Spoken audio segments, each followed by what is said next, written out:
Hello, I'm Rabbi Mark Gelman. And I'm Father Tom Hartman. We are the God Squad. Still the God Squad. Mark, one of the things that I think is important is as we get to know our Muslim neighbors better and better, learn from them, teach them, form a community together with them, a question comes up, and that is, do the Muslims feel the need to reach out to people beyond their own community? Right. You know, as immigrant Catholics came to America and transformed themselves from isolated communities that only looked inward, as immigrant Jews came to America and transformed ourselves from communities that were fearful and only looked inward to communities that were engaged in dialogue with the country and with other religious groups, so too the rise of an important and powerful and respected Muslim community in America is now going through the same transformations that our ancestors went through when they came from Dublin or when they came from Minsk. And these transformations are now bringing the Muslim community, it is wonderful to say and wonderful to observe, into dialogue with other religious groups. And I think will, in the future, this is my hope and prayer, it's also my expectation, that American Muslims will be the most important force in bringing Islam through the difficult times that it is confronting now. Well, more and more as we become comfortable with each other and trust each other, we'll listen to each other better, and we'll share not only the easy questions, but the difficult questions. The idea of incorporating oneself into the community is an important thing. Joining us on the show are Dr. Kushalata Jayakar Ahmed, the Muslim member, and Bobby Risenswag, the Jewish member of the American Muslims and Jews in Dialogue of Long Island. Welcome. Welcome, Bobby. Welcome, Kushal. Thank you. Thank you. Good to have you with us. Tell us about Amjid, this association that you have created and are founding members of. How did it begin, and what are its purposes? Actually, I would like to defer to not myself, but Bobby, simply because she's the one who initiated this almost 12 years ago. To both of you. Yeah, because I was a part of the Islamic Center of Long Island as a member, and she's the one who really made the initiative. Okay, and I must that's really very defer humble of to you. her. Well, not really me. It was really my rabbi, Jerome Davidson, who is the senior rabbi at my temple, Temple Bethel in Great Neck. I was the implementer. It was his idea. At the time, we're going back now, 1992? Well, that's when I would say about 1990, 91, he was the chairman of an interreligious committee at the UAHC, which is Union of American Hebrew Congregations. And in that capacity, he met a lot of people from different faiths. And he had been on a panel with a couple of Muslim national spokesmen. So he got to know them, and he realized that, as you said before, the Muslim community was expanding by leaps and bounds and becoming a very integral part of the American religious community. We were like no more Catholic, Protestant, Jew. It was now a little more, you know. And he felt that it was important to start, since none of us had ever really had any interaction with Muslims, he thought it was important to start. So what did you do? He called me, and I said I didn't. He wanted to make it local because it would be more friendly, and I didn't think there were any Muslims on Long Island. But I did a lot of research. Went to some organizations in New York City. There was a mosque in New York. Was the Islamic Center in existence back in '91? Yes. Yes. So that was their address. Well, we didn't know it was. We didn't know there were any Muslims on Long Island. I finally met a gentleman at a meeting in New York City, Ghazi Khan, whom you may know, who told me about the mosque in Westbury. What was the reaction of the Muslim community when they were first approached? It was very positive. Very See, much. the difference is, as Bobby says, that she didn't know any Muslims, whereas difference with us. You knew there were Jews and Christians. Not just that, majority of us happen to be doctors, physicians, working in the hospitals where almost most of them have doctors which are from Jewish community.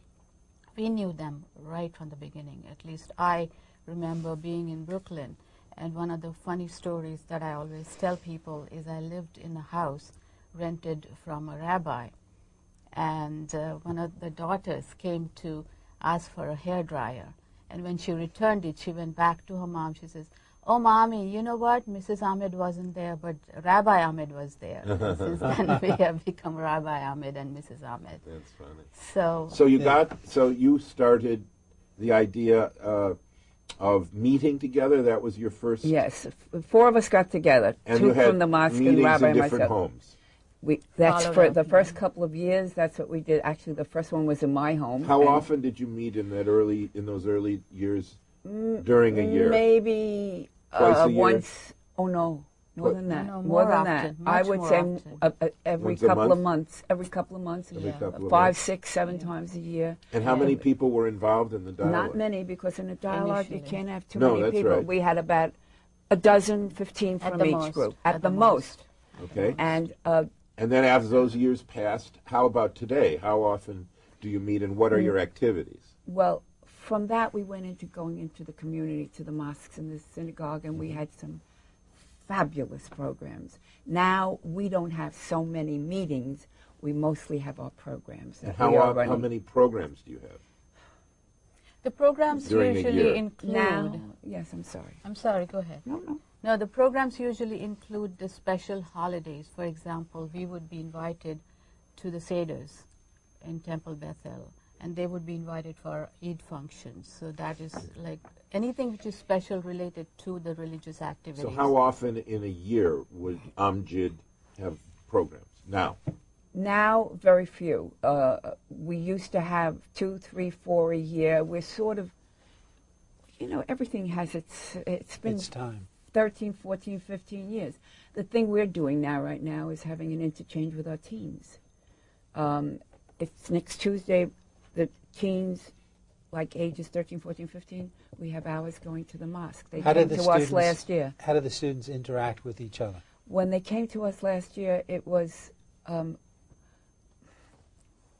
we broke them up into little groups after we told them each about the religions, and I was eavesdropping, and I'm listening to these young guys, and they're talking about baseball, dating, just plain old So you normal almost couldn't things. tell the difference between, You not at all, because all those young people are born and bred Americans. as They're not immigrants, as the they're two of born- you look back on this experience, Mm-hmm. what was it that made it interesting and important to you? To me, the picture comes to my mind the first time when the Jewish community of Amjid group visited our mosque. And I remember the picture, I don't know, maybe you all too, the two of you and the two of the members of Amjid and the Islamic Center, I don't know who it was. It was Farooq Khan and Ghazi Khan at the entrance of the mosque. And that picture is so completely Just welcoming. welcoming. Mm-hmm. And that picture And is even something just that- going there. Absolutely. I thought that was the thing that strikes me as something special, which normally would Bobby, not have what- happened. Well, I had What never been in influenced a mosque in my life, and it was wonderful to go. It was a wonderful experience. Before I met Mark, I had never been to a synagogue. Okay. Exactly. So what is But the future of Amjid? How is this an organization that was a pioneer and it's sort of fading, or do you still meet regularly? We don't meet regularly, but we plan programs every now and then. We don't meet regularly in the way we used to at each other's homes. That we was return marvelous. To our Muslim neighbors, we will continue a very important discussion on outreach work. So please stay with us.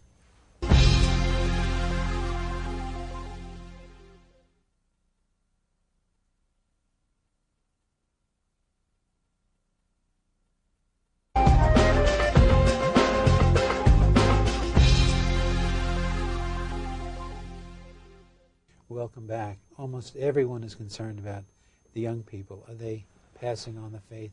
Are they learning the faith? Today we're learning about what the Muslim community in the United States is doing to reach out to people of other faiths. Joining us now is Mushir Hassan, the adult coordinator for the Milwaukee Interfaith Youth Forum. Welcome. Thank you. Welcome, Amjid. Thank you. This is a very, very positive and, I think, just extremely hopeful organization. And congratulations, first of all. Oh, thanks. Well, on he's the just saying that achievements. because he's from Milwaukee. That's right. Yeah, hey there. And it's great to have someone from my hometown. Tell us about the organization, what inspired you to work with it, and what some of the achievements are that you're most proud of. The organization itself, I think, is really been nurtured along by the Archdiocese of Milwaukee. That's the Interfaith Youth Forum. The Interfaith Youth Forum. And it has, so you've got, obviously you've got Jews and Catholics and and Muslims. Muslims. Do you have Hindus, Buddhists? Initially, when we first started out, we did not. But now, as the organization has taken on a life of its own, we're starting to get other faith traditions involved. For the initial forum, the goal was to have Catholics, Muslims, and Jewish students of the high school age get together and talk about their religions during the course of a Saturday. And the Archdiocese of Milwaukee was the sort of guiding and inspirational They had force. done one for the Christian faith itself, and they had a model and a plan that we could utilize to expand into 3 faiths. And during the course of a year of meetings, we were able to tease out key points that we wanted the kids to talk about. And this forum that we have some tape from was back in 2002? 2002, November 2002. And what happened in it? It was in the morning, a one-day, It was a one-day event, and in the morning we had basically 3 Muslim high school students, 3 Catholic high school students, and 3 Jewish high school students sitting at a table. There's a designated table leader at each table that was the youth, and they were charged with going over 10 to 15 questions about different faiths that everyone wanted to make sure that they understood before they left. How many different tables did you have there? I think we had 7,000. No, I wish we did. We had about 120 kids there, so about 12 tables. Well, that's great. All right, let's take a quick look at what some kids that attended the Interfaith Youth Forum back in Milwaukee, Wisconsin, had to say about it. With all the chaos going on in the Middle East, and because there's like so much killing, I just wanted to say that this is a really good program because it's bringing people together who in other countries are having problems understanding each other. We need more unity right now, especially after everything that's happened in the past year. And like to see that young people who are going to be the leaders of tomorrow are taking that step and doing that. It's kind of important for the adults to see that we really care about the future. And I think doing it with kids, like especially youth our age, is really good because then, like, you know, when we're older and we're raising our kids, then we can instill these values of peace and breaking down barriers. We can bestow these upon our kids.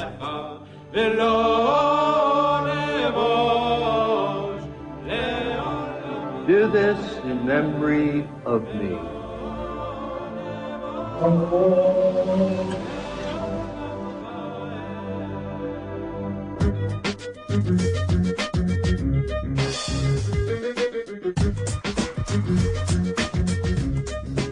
That was terrific.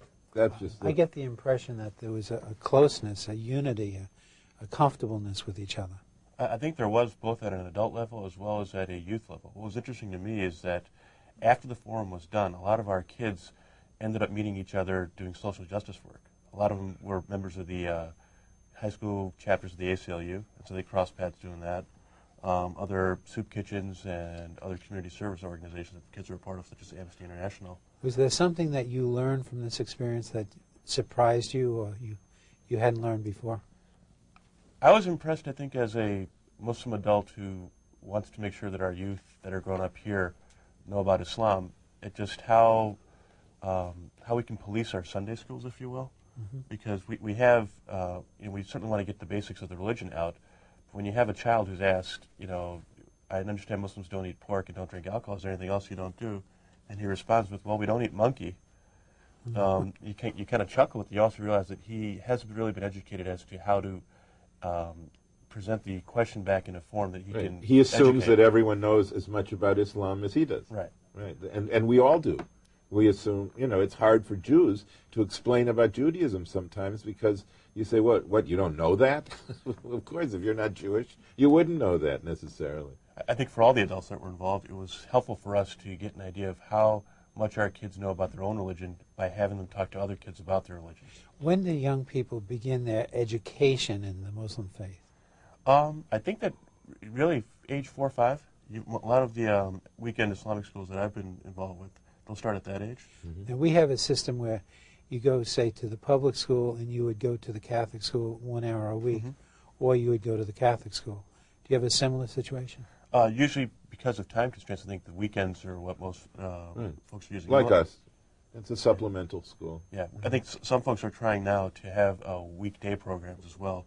I think as the Muslim community has grown, we've now got the physical infrastructure to do that.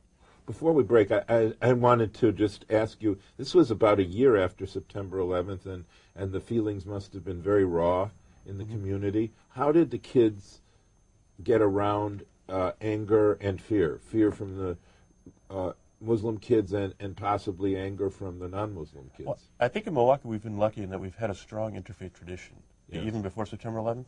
And so because of that, a lot of the fear and anger wasn't there as much as it was curiosity. And so a lot of the kids were more curious just to learn about different faiths, and there was much more a sense of feeling at ease. Well, Mark and I both support organizations like this. You're doing great work. You are. We thank you very much. Thanks very much. When we return, we'll be joined by 2 prominent Long Island Muslims who are heavily involved in interfaith outreach efforts. So please, stay with us.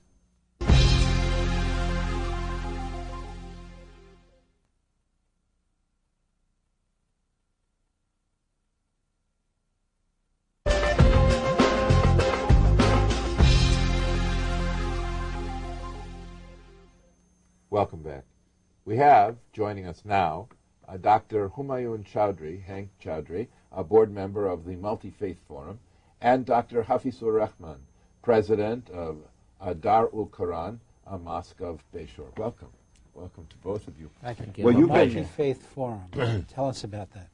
Well, first of all, thank you, Rabbi Gelman and Father Hartman, for inviting us. The Multi-Faith Forum was started almost 10 years ago with the assistance of the Long Island Council of Churches. And what we do is we outreach and go to churches and synagogues and cultural centers and increasingly at high schools to educate people about the different faiths on Long Island, not just Islam, but also other faiths. There are almost 12 faiths on Long Island that are represented. Sometimes I think there's 12 faiths in my synagogue. So it's absolutely no, true. That's 12 points of view. Yes. Well, that's just from 2 congregants. The Multi-Faith Forum, tell us about its activities in going and doing these lectures. Is it primarily laity? Is it clergy who are involved? And what have you learned from being involved in the activities of the Multi-Faith Forum? Okay, I'm involved from the Bayshore, Mosque. Right, and we have a very active Bayshore Interfaith Council. And we have a clergy association also on which I sit. Even though I'm not a clergy, I'm a pediatrician. But in Islam and mosque, yes, the imam has certain functions. As a president, I represent the mosque at the clergy association. After 9/11, I took upon myself and my friends at the mosque that the tarnished image of Muslims and Islam has to be corrected, and the correct perspective has to be put forward. Absolutely. And we have been very, very active in that. We have worked at all levels, at the clergy level, at the interfaith level, and in the schools. Dr. Mark and I have traveled the country talking about interfaith activities, and naturally the question comes up is, where does the Muslim community stand?